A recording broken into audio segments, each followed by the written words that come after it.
ನೋಡಿ ಇವತ್ತಿನ ಟಾಪ್ ಸುದ್ದಿಗಳು ಯಾವ್ಯಾವುದು ಅಂತ ಹೇಳಿ ಸ್ಟಾರ್ಟಿಂಗಲ್ಲಿ ನೋಡ್ತಾ ಹೋಗೋಣ ನಾವು. ಸುದ್ದಿ ನಂಬರ್ 1, ಈಗ RCBಯ ಸಂಭ್ರಮಾಚರಣೆ ಸಂದರ್ಭದಲ್ಲಿ 11 ಜನ ದುರ್ಮರಣಕ್ಕೀಡಾದ್ರಲ್ವಾ. ಈಗ CID ಎಂಟ್ರಿ ಕೊಟ್ಟಿದೆ, ತನಿಖೆ ಕೂಡ ತೀವ್ರಗತಿಯಲ್ಲಿ ನಡೀತಾ ಇದೆ. KSCA ಕಚೇರಿಗೂ ಕೂಡ ಒಂದು ತಂಡ ಭೇಟಿ ಕೊಟ್ಟು ಸಾಕಷ್ಟು ರೀತಿ ಪರಿಶೀಲನೆಯನ್ನು ಕೂಡ ಮಾಡಿದೆ. ಆದರೆ ಈಗ ಆ ಸಾವನ್ನಪ್ಪಿದಂತಹ ಕುಟುಂಬಸ್ಥರ ಆರೋಪ ನೇರವಾಗಿ ಸರ್ಕಾರದ ಮೇಲೆ, ಸರ್ಕಾರವೇ ಈ ಎಲ್ಲ ಸಾವುಗಳಿಗೆ ಕಾರಣ ಅನ್ನೋದು. ನೋಡಿ, ಅವರ ಒಂದೊಂದು ಕಥೆಯೂ ಕೂಡ ನೋವಿನ ಕಥೆಗಳಾಗಿ ಮಾರ್ಪಾಡಾಗಿದೆ ಅನ್ನೋದು ಬಹಳ ಅಷ್ಟೇ ಸತ್ಯ. ಯಾಕಂತ ಹೇಳಿದ್ರೆ ಸಾವನ್ನಪ್ಪಿದಂಥ 11 ಜನರ ಮನೆಯವರ ನೋವು, ಆ ಯಶೋಗಾಥೆ ಕೂಡ ಅದೇ ಆಗಿದೆ. ಸುದ್ದಿ ನಂಬರ್ 2, ಜಾತಿ ಗಣತಿ ವಿಚಾರಕ್ಕೆ ಸಂಬಂಧಪಟ್ಟಂತೆ ಜೂನ್ 12ಕ್ಕೆ ಮತ್ತೊಂದು ವಿಶೇಷ ಸಚಿವ ಸಂಪುಟ ಸಭೆಯನ್ನು ಕರೆಯಲಾಗಿದೆ. ಏಪ್ರಿಲ್ನಲ್ಲಿ ಕರೆದಿದ್ರು, ಆಗಲಿಲ್ಲ. ಮೇನಲ್ಲಿ ಮತ್ತೆ ಒಮ್ಮತ ಮೂಡಲಿಲ್ಲ. ಮೊನ್ನೆ 5ನೇ ತಾರೀಕು ಕರೆದಿದ್ರು, ಬಟ್ ಇದು RCBದು ಏನು ಕಾಲು ತುಳಿತಾ ಇತ್ತು. ಅದಾದಮೇಲೆ ಮುಂದಕ್ಕೆ ಹಾಕಲಾಗಿದೆ. ಈಗ 12ಕ್ಕಾದರೂ ಕೂಡ ಜಾತಿ ಗಣತಿ ಬಿಡುಗಡೆ ಮಾಡೋದ್ರ ಸಂಬಂಧವಾಗಿ ಏನಾದರೂ ಗಂಭೀರವಾಗಿ ಚರ್ಚೆಗಳಾಗುತ್ತಾ, ತೀರ್ಮಾನ ಆಗುತ್ತೆ ಅನ್ನೋದು ಕೂಡ ಕುತೂಹಲಕ್ಕೆ ಕಾರಣ ಆಗ್ತಾ ಇದೆ. ಸುದ್ದಿ ನಂಬರ್ 3, ಕರಾವಳಿಯಲ್ಲಿ ಈಗ ಕೋಮು ಸಂಘರ್ಷದ ಚರ್ಚೆಗಳು ಜಾಸ್ತಿ ಆಗ್ತಾ ಇದೆ. ನೋಡಿ, ಈಗ 34 ಜನರ ಲಿಸ್ಟನ್ನು ರೆಡಿ ಮಾಡಿದ್ದಾರೆ ಪೊಲೀಸರು, ಗಡೀಪಾರು ಮಾಡಬೇಕು ಅಂತ. ಈಗ ಅವರವರ ಸಂಗಡಿಗರು, ಆಪ್ತರು ರೊಚ್ಚಿಗೆದ್ದಿದ್ದಾರೆ. ಭರತ್ ಕುಂಬ್ಡೇಲು ಏನಾದರೂ ಗಡೀಪಾರು ಮಾಡಿದರೆ, ಅವ್ರನ್ನ ಮುಟ್ಟಿದರೆ ಹಿಂದೂ ಸಮಾಜ ಸುಮ್ಮನಿರಲ್ಲ ಅನ್ನುವಂಥ ಎಚ್ಚರಿಕೆಗಳನ್ನು ಈಗ ಸಂಘಟನೆಗಳ ಕಾರ್ಯಕರ್ತರು ಕೊಡ್ತಾ ಇದ್ದಾರೆ. ಸುದ್ದಿ ನಂಬರ್ 4, ಜನಾರ್ದನ್ ರೆಡ್ಡಿ ಜೈಲಿಗೆ ಹೋಗ್ತಾ ಇದ್ದಂತೆ ಅವರ ಪತ್ನಿ ಅರುಣಾ ಲಕ್ಷ್ಮಿ ಅಖಾಡಕ್ಕಿಳಿದಿದ್ದಾರೆ. ಇನ್ನೊಂದು ಕಡೆ ಮಾಜಿ ಸಚಿವ ಅವರ ಅತ್ಯಾಪ್ತ ಕುಚುಕು ರಾಮುಲು ಕೂಡ ಆಕ್ಟಿವ್ ಆಗಿದ್ದಾರೆ. ಬಳ್ಳಾರಿಯ ಹಿಡಿತವನ್ನ ತಮ್ಮ ಕೈವಶ ಮಾಡಿಕೊಳ್ಬೇಕು ಅಂಥೇಳಿ ಕಾಲಿಗೆ ಚಕ್ರ ಕಟ್ಟಿಕೊಂಡು ಓಡಾಡೋ ಥರ ಕಾಣಿಸ್ತಾ ಇದೆ. ಅಂದರೆ ಇಲ್ಲಿ ಕಂಪ್ಲೀಟ್ ಆಗಿ ಬಳ್ಳಾರಿಯನ್ನ ತಮ್ಮ ಕೈವಶ ಮಾಡಿಕೊಳ್ಬೇಕು ಅನ್ನುವಂಥ ಪ್ಲಾನ್ ಈಗ ಅರುಣಾ ಲಕ್ಷ್ಮಿ ಮತ್ತು ರಾಮುಲು ಮಧ್ಯೆ ನಡೀತಾ ಇದೆ. ಸುದ್ದಿ ನಂಬರ್ 5, ಕಳಸಾ ಬಂಡೂರಿ ಮಹದಾಯಿ ಯೋಜನೆಗೆ ಗೋವಾ ಮತ್ತೆ ಖ್ಯಾತಿನ ತೆಗೆದಿದೆ. ನೋಡಿ, ಪದೇ ಪದೇ ಗೋವಾ ಈ ವಿಚಾರವನ್ನು ಇಟ್ಕೊಂಡು ಕರ್ನಾಟಕದ ಮೇಲೆ ಪಿತೂರಿಗಳನ್ನು ಮಾಡ್ತಾ ಬರ್ತಾ ಇದೆ. ಈಗ ನಮ್ಮ ಪರಿಸರವಾದಿಗಳನ್ನು ನಮ್ಮ ಮೇಲೆ ಎತ್ತಿಕೊಟ್ಟುವಂತಹ ಕುತಂತ್ರವನ್ನು ಈಗ ಗೋವಾ ಸರ್ಕಾರ ಮಾಡ್ತಾ ಇದೆ. ಅಂದರೆ ಅರಣ್ಯಕ್ಕೆ ಹಾನಿ ಆಗುತ್ತೆ, ಅದು ಹುಲಿ ಸಂರಕ್ಷಿತ ಪ್ರದೇಶ, ಈ ರೀತಿಯಾಗಿ ಭಾವನಾತ್ಮಕ ವಿಚಾರಗಳನ್ನು ಕೆದಕಿ ತೆಗೆದು ನಮಗೇನೆ ಅವರು ಕೌಂಟರ್ ಕೊಡುವಂಥ ಕೆಲಸವನ್ನು ಮಾಡ್ತಾ ಇದ್ದಾರೆ. ಇವೆಲ್ಲದರ ಬಗ್ಗೆ ನಾವು ಸಂಕ್ಷಿಪ್ತವಾಗಿ ನೋಡ್ತಾ ಹೋಗೋಣ. ಅದಕ್ಕಿಂತ ಮುಂಚೆ ನಮ್ಮ ವರದಿಗಾರನ ನಾನು ವೆಲ್ಕಮ್ ಮಾಡ್ತಾ ಇದ್ದೀನಿ. ಇದರ ಬಗ್ಗೆ ಸಂಪೂರ್ಣವಾಗಿ ಮಾಹಿತಿಯನ್ನು ಕೊಡಲಿಕ್ಕೆ ಸಂತೋಷ್ ಪಟೇಲ್, ಆದಿತ್ಯ, ಹಾಗೆ ಸಿದ್ದು, ರಾಕೇಶ್ ಮತ್ತು ಶ್ರೀಧರ್, ತಮಗೆಲ್ಲರಿಗೂ ಲೈವ್ ಕರ್ನಾಟಕಕ್ಕೆ ಸ್ವಾಗತ. ಆರಂಭದಲ್ಲಿ ಹೋಗ್ತಾ ಇದ್ದೀನಿ. ಚಿನ್ನಸ್ವಾಮಿ ಸ್ಟೇಡಿಯಂ ಕಾಲ್ ತುಳಿತದಲ್ಲಿ 11 ಜನ ಸಾವನ್ನಪ್ಪಿದಂತಹ ಪ್ರಕರಣಕ್ಕೆ ಸಂಬಂಧಪಟ್ಟಂತಹ ಬಿಗ್ ಅಪ್ಡೇಟ್ ಇದು. ಚಿನ್ನಸ್ವಾಮಿ ಸ್ಟೇಡಿಯಂ ಕಾಲ್ ತುಳಿತದಲ್ಲಿ 11 ಜನರ ಸಾವನ್ನಪ್ಪಿದಂತಹ ಸಂಬಂಧಪಟ್ಟಂಗೆ ಈಗ CID ತನಿಖೆ ತೀವ್ರಗೊಂಡಿದೆ. KSCA ಕಚೇರಿಗೆ ಮತ್ತೊಂದು CID ತಂಡ ಭೇಟಿಯನ್ನು ಕೊಡ್ತು. ಘಟನೆಗೆ ಸಂಬಂಧಪಟ್ಟ ಕೆಲ ಮಾಹಿತಿಯನ್ನು ಪಡೆದು ಈಗ ಅಧಿಕಾರಿಗಳು ಅಲ್ಲಿಂದ ವಾಪಸ್ ಆಗಿದ್ದಾರೆ. ಈಗಾಗಲೇ ಅದಕ್ಕೆ ಸಂಬಂಧಪಟ್ಟಂತೆ ನ್ಯಾಯಾಂಗ ಬಂಧನಕ್ಕೆ ಕೆಲ ಆರೋಪಿಗಳನ್ನು ಕೊಡಲಾಗಿದೆ. ಅಂದರೆ ಜೈಲಿಗೆ ಕಳಿಸಲಾಗಿದೆ 14 ದಿನಗಳ ಕಾಲ. DNA ಮ್ಯಾನೇಜ್ಮೆಂಟ್ನವರು ಮತ್ತು ಅವನು ಸುನೀಲು, ಅದರ ಜೊತೆಗೆ KSCA ಕಾರ್ಯದರ್ಶಿ. ಈಗ ಇದರ ಪಾತ್ರ ಏನು?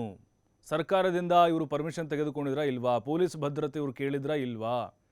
ಯಾವ ರೀತಿ ಬೇಜವಾಬ್ದಾರಿಯನ್ನು ತೋರಿದ್ದಾರೆ? ಇದೆಲ್ಲ ಆಯಾಮಗಳಲ್ಲೂ ಕೂಡ CID ಅಧಿಕಾರಿಗಳು ಈಗ ತನಿಖೆಯನ್ನು ಚುರುಕುಗೊಳಿಸಿದ್ದಾರೆ. ಒಂದು ತಂಡ KSCA ಕಚೇರಿಗೆ ಭೇಟಿಯನ್ನು ಕೊಟ್ಟು ಇದಕ್ಕೆ ಸಂಬಂಧಪಟ್ಟಂಗೆ ಮಾಹಿತಿಯನ್ನು ಪಡೆದುಕೊಂಡಿದೆ. ಕುಮಾರಸ್ವಾಮಿ DK ಶಿವಕುಮಾರ್ ನಡುವೆ ವಾಕ್ಸಮರ ಮುಂದುವರೆದಿದೆ. ನೈತಿಕತೆ ಇದ್ರೆ CM DCM ರಾಜೀನಾಮೆ ಕೊಡಬೇಕು. ಏನು ಸಾಧನೆ ಮಾಡಿದ್ದಾರೆ ಅಂತ ಸದನದಲ್ಲಿ ಮಾತಾಡ್ತಾರೆ. ಹೆಣದ ಮೇಲೆ ರಾಜಕೀಯ ಮಾಡುವ ಅವಶ್ಯಕತೆ ನಮಗಿಲ್ಲ. DK ಶಿವಕುಮಾರ್ ಆರೋಪಕ್ಕೆ ಕುಮಾರಸ್ವಾಮಿ ತಿರುಗೇಟು ಕೊಟ್ಟಿದ್ದಾರೆ. ಕಾಂಗ್ರೆಸ್ ವಿರುದ್ಧ ಕೇಂದ್ರ ಸಚಿವೆ ಶೋಭಾ ಕರಂದ್ಲಾಜೆ ವಾಗ್ದಾಳಿ ನಡೆಸಿದ್ದಾರೆ. ಸಂಭ್ರಮಾಚರಣೆ ನಡೆಯಲು ಅವಕಾಶ ಕೊಟ್ಟಿದ್ದು ಯಾರು? ಹಾಗಾದ್ರೆ ಅನುಮತಿ ಕೊಟ್ಟಿದ್ರೆ ಪೊಲೀಸರ ಅಮಾನತು ಯಾಕಾಯ್ತು? ಪೊಲೀಸರೇ ಬೇಡ ಎಂದ ಮೇಲೂ ಅನುಮತಿ ಯಾಕೆ ಕೊಟ್ರಿ? ನಿಮ್ಮ ಪ್ರಚಾರದ ಹುಚ್ಚಿಗೆ ಈ ಸಾವುಗಳಾಗಿವೆ ಅಂತ ಕಿಡಿಕಾರಿದ್ದಾರೆ. ವಿಜೇಂದ್ರ ಅಶೋಕ್ ಕುಮಾರಸ್ವಾಮಿ ಗಜನೆ ಇದ್ದಂತೆ ಮಾತನಾಡಿದ 1 ಗಂಟೆಗೆ ಎಲ್ಲವನ್ನು ಮರೀತಾರೆ. BJP JDS ವಿರುದ್ಧ BV ಶ್ರೀನಿವಾಸ್ ಆಕ್ರೋಶ ಹೊರಹಾಕಿದ್ದಾರೆ.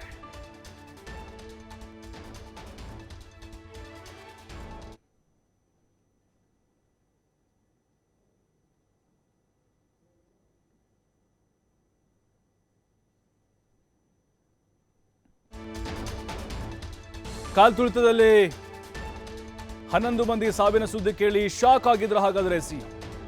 ಕಿವಿಗೆ ಸುದ್ದಿ ಬೀಳುತ್ತಲೇ ತೀವ್ರ ನೋವಿಗೊಳಗಾಗಿದ್ರ ಮುಖ್ಯಮಂತ್ರಿಗಳು.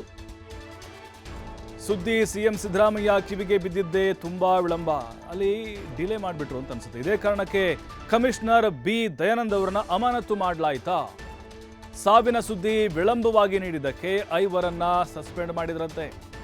ಸಾವಿನ ಸುದ್ದಿ ಬೇಗ ಹೇಳಿದ್ರೆ ವಿಧಾನಸೌಧ ಕಾರ್ಯಕ್ರಮವನ್ನ ಕ್ಯಾನ್ಸಲ್ ಮಾಡ್ತಾ ಇದ್ರಂತೆ. ಅಂದ್ರೆ ಮುಖ್ಯಮಂತ್ರಿಗಳು ಈ ಒಂದು ಘಟನೆಯಿಂದಾಗಿ ಬಹಳ ನೊಂದಿದಾರಂತೆ. ಜೊತೆಗೆ ಅವರಿಗೆ ಲೇಟ್ ಆಗಿ ಗೊತ್ತಾಗಿದೆ ಸಾವಿನ ವಿಚಾರ. ಕಮಿಷನರ್ ಕೂಡ ಬೇಗ ಹೇಳಿಲ್ಲ ಮಾಹಿತಿಯನ್ನ. ಮತ್ತಷ್ಟು ಮಾಹಿತಿ ಸಂತೋಷ್ ಪಟೇಲ್ ನೀಡ್ತಾರೆ. ಸಂತೋಷ್, ಈಗ ನೋಡ್ತಾ ಇದ್ದೀವಿ CID ತನಿಖೆ ಚುರುಕಾಗಿ ನಡೀತಾ ಇದೆ. KSA ಅದರ ಒಂದು ಪಾತ್ರದ ಬಗ್ಗೆ ನಾವು ನೋಡ್ತಾ ಹೋದಾದ್ರೆ ಏನೆಲ್ಲ ಮಹತ್ವದ ಮಾಹಿತಿಗಳು CIDಗೆ ಸಿಕ್ಕಿದೆ, ಅದರ ಜೊತೆಗೆ ಈಗ ಮುಖ್ಯಮಂತ್ರಿಗಳಿಗೆ ಕಮಿಷನರ್ ಅವರು ಯಾಕೆ ಈ ಒಂದು ವಿಚಾರವನ್ನು ಲೇಟಾಗಿ ಹೇಳೋದಕ್ಕೆ ಕಾರಣ, ಅವರ ತಲೆದಂಡಕ್ಕೆ ಇದೆಲ್ಲವೂ ಕೂಡ ಕಾರಣ ಆಯ್ತಾ ಹಾಗಾದರೆ ಅನ್ನೋದು? ಪ್ರಭು, ಎಲ್ಲೋ ಒಂದು ಕಡೆ ದೊಡ್ಡ ಮಟ್ಟದಲ್ಲಿ ಆಗಿರುವಂಥ ಸರ್ಕಾರಕ್ಕಾಗಿರುವ ಡ್ಯಾಮೇಜನ್ನು ಕಂಟ್ರೋಲ್ ಮಾಡ್ಕೊಳ್ಳಿಕ್ಕೆ ಬೇರೆಯವರ ಕಡೆಗೆ ಬೆರಳು ಮಾಡಿ ತೋರಿಸುವ ಕೆಲಸ ಸರ್ಕಾರದಿಂದ ಆಗ್ತಾ ಇದೆ ಅಂತ ಈಗ ಎಲ್ಲರಿಗೂ ಕೂಡ ಓಪನ್ ಸೀಕ್ರೆಟ್ ಇದು ಗೊತ್ತಾಗ್ತಾ ಇರುವಂಥದ್ದು. ಎಲ್ಲ ಕಡೆ ಇದೇ ಆಕ್ರೋಶ ಕೇಳಿಬರ್ತಾ ಇದೆ. ಏನಂತೇಳಿದರೆ, ಯಾವಾಗ ಇಲ್ಲಿ ಕಾಲ್ತುಳಿತಾಗುತ್ತೆ, ಸುಮಾರು 11 ಜನ ಮೃತಪಡ್ತಾರೆ. ಸೊ ಬ್ರಾಡ್ ಡೆಡ್ ಆಗಿರೋದ್ರ ಬಗ್ಗೆ ಇನ್ನೂ ಕೂಡ ಪೊಲೀಸರಿಗೂ ನಿಖರವಾದ ಮಾಹಿತಿ ಬರಬೇಕಾಗುತ್ತೆ. ಯಾಕೆಂತ ಹೇಳಿದ್ರೆ, ಘಟನೆ ಆದಾಗ ಸ್ಟೇಡಿಯಂ ಸುತ್ತ ಲಕ್ಷಾಂತರ ಜನ ಇರ್ತಾರೆ. ಅಲ್ಲಿಂದ ಒಂದು ಆಂಬುಲೆನ್ಸ್ ಬಂದು ಅವ್ರನ್ನ ಕರ್ಕೊಂಡು ಹೋಗ್ಲಿಕ್ಕೆ ಒಂದಿಷ್ಟು ಸಮಯಾವಕಾಶ ಬೇಕಾಗುತ್ತೆ. ಹೀಗಾಗಿ ಆಂಬುಲೆನ್ಸೇ ಅಲ್ಲಿಗೆ ಬರಲಿಕ್ಕಾಗಲ್ಲ. ಸ್ಥಳೀಯ ಪೊಲೀಸರು ನಿಯೋಜನೆ ಏನುಗೊಂಡಿದ್ರು ಅವರೇ ಅವರನ್ನು ಕರ್ಕೊಂಡು ಅಲ್ಲಿಂದ ಎತ್ಕೊಂಡು ಹೋಗಿ ಆಸ್ಪತ್ರೆಗೆ ಒಂದು ತೋರಿಸುವಂಥ ಕೆಲಸ ಆಗುತ್ತೆ. ಅಷ್ಟರಲ್ಲಿ ಹಲವರು ಮೃತಪಟ್ಟಿರ್ತಾರೆ. ಈ ಒಂದು ವಿಚಾರ CMಗೆ ತಡವಾಗಿ ಬಂತು ಅಂತ ಹೇಳಿ ಏನು ದಯಾನಂದ್ ನನಗೆ ಹೇಳಲಿಲ್ಲ, ಈ ಹಿಂದೆ ಇದ್ದಂಥ ಕಮಿಷನಿಗೆ ಅಮಾನತ್ತಾಗಿರುವಂಥ ಕಮಿಷನರ್ ಏನಿದ್ದಾರೆ ಈತ ನನಗೆ ಹೇಳಲಿಲ್ಲ ಅಂತೇಳಿ ಅವ್ರನ್ನ ಅಮಾನತು ಮಾಡ್ತಾರೆ ಅಂತ ಹೇಳಿ ಈಗ ಇವರು ಹೇಳಿಕೆಗಳನ್ನು ಕೊಡ್ತಾ ಇರುವಂಥದ್ದು. ಇದೆಲ್ಲ ಕೋತಿ ತಾನು ಬಾಳೆಹಣ್ಣು ತಿಂದು ಮೇಕೆಗೆ ಇದನ್ನು ಮೂತಿಗೆ ಒರೆಸ್ದಾಗೆ ಅಂತ ಹೇಳ್ತಾರಲ್ಲ, ಆ ರೀತಿಯಾಗಿ ಸರ್ಕಾರ ನಡ್ಕೊಳ್ತಾ ಇದೆ.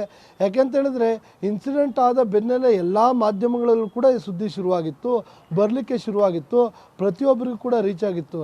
ಅಂಥ ಸಂದರ್ಭದಲ್ಲಿ CMಗೆ ಮಾಧ್ಯಮ ಸಲಹೆಗಾರ ಇರ್ತಾರೆ, ಅವರ ಕಾರ್ಯದರ್ಶಿಗಳಿರ್ತಾರೆ, ಕಾನೂನು ಸಲಹೆಗಾರ ಇರ್ತಾರೆ. ಸೊ ಸಂಪೂರ್ಣವಾಗಿ ವಾರ್ತಾ ಮತ್ತು ಪ್ರಸಾರ ಭಾರತಿ ಇಲಾಖೆಯಿಂದನೂ ಕೂಡ ಅವ್ರಿಗೆ ಮಾಹಿತಿಗಳು ಹೋಗಬೇಕಾಗತ್ತೆ. ಇದು ಒಂದು ಕಡೆ ದಯಾನಂದ್ ಹೇಳಲಿಲ್ಲ ಅಂದರೆ ಸರಿ, ಇಂಟೆಲಿಜೆನ್ಸಿ ಅನ್ನೋದು ಇರಬೇಕಲ್ಲ. CM ಅವರ ಬಳಿಯೇ ಇಂಟೆಲಿಜೆನ್ಸಿ ಇರುತ್ತೆ. ಇಂಟೆಲಿಜೆನ್ಸಿ ಏನು ಹೇಳುತ್ತೆ CM ಅವ್ರಿಗೆ? ವಿನಾಕಾರಣ ತನ್ನ ಕಡೆಗೆ ಆಗ್ತಾ ಇರುವಂಥ ಸಮಸ್ಯೆಯನ್ನು ತಾನು ಮಾಡ್ಕೊಂಡಿರೋಂಥ ಸಮಸ್ಯೆನ ಮತ್ತೊಬ್ಬರ ಕಡೆಗೆ ಬೆರಳು ತೋರಿಸ್ಲಿಕ್ಕೆ ಇನ್ನೊಬ್ಬರ ಹೆಸರನ್ನು ತೋರಿಸಿ ಅವ್ರನ್ನ ತಲೆದಂಡವನ್ನು ಸರ್ಕಾರ ಮಾಡಿದೆ ಅಂತೇಳಿ ಈಗಾಗಲೇ ಸಾಕಷ್ಟು ಆರೋಪಗಳು ಕೇಳಿ ಬರ್ತಾ ಇದೆ. ಮತ್ತು ಸಿದ್ದರಾಮಯ್ಯ ವಿರುದ್ಧನೂ DCM ವಿರುದ್ಧನೂ ಗೃಹ ಸಚಿವರ ವಿರುದ್ಧನೂ ಕೂಡ ಒಂದು ತನಿಖೆಯನ್ನು ಕೈಗೊಳ್ಳಬೇಕು, ಅವ್ರು ರಾಜೀನಾಮೆಯನ್ನು ಕೊಡಬೇಕು ಅಂತೇಳಿ ದೂರುಗಳು ಕೂಡ ಬರ್ತಾ ಇರುವಂಥದ್ದು. ಈ ಕಾರಣಕ್ಕಾಗಿ ಇತ್ತ CID ಅಧಿಕಾರಿಗಳು ಇದೀಗ ಪ್ರಕರಣದ ತನಿಖೆಯನ್ನು ಶುರು ಮಾಡಿದ್ದಾರೆ. ಇವತ್ತಿಂದ ಅಫಿಷಿಯಲ್ ಆಗಿ ತನಿಖೆ ಆರಂಭವಾಗಿದೆ. ಹಲವರಿಗೆ ನೋಟಿಸನ್ನು ಕೊಟ್ಟಿದ್ದಾರೆ. ಯಾವ ರೀತಿಯಾಗಿ ಇಡೀ ಪ್ರಕರಣದ ತನಿಖೆ ಮುಂದುವರಿಯುತ್ತೆ ನೋಡಬೇಕಾಗುತ್ತೆ. ಇಲ್ಲ ಕೇವಲ ಇದಕ್ಕೆ ಪೊಲೀಸ್ ಅವ್ರನ್ನೇ ಹೊಣೆಗೇಡಿಗಳನ್ನಾಗಿ ಮಾಡಿ ಅವರ ಅಮಾನತನ್ನು ಮಾಡಿ ಸರ್ಕಾರ ತನ್ನ ಹೆಸರನ್ನು ಉಳಿಸ್ಕೊಳ್ಳಿಕ್ಕೆ ಮುಂದಾಗುತ್ತಾ, ಇಲ್ಲ ಅದರ ಹೊಣೆಯನ್ನು ಸರ್ಕಾರ ನೇರವಾಗಿ ಹೊತ್ಕೊಳ್ಳುತ್ತಾ ಅನ್ನೋದನ್ನ ಕಾಯ್ದು ನೋಡಬೇಕಾಗುತ್ತೆ ನಾವು. ಪ್ರಭು, ಥ್ಯಾಂಕ್ ಯು ಸಂತೋಷ್ ಪಟೇಲ್ ತಮ್ಮೆಲ್ಲ ಮಾಹಿತಿಗಾಗಿ.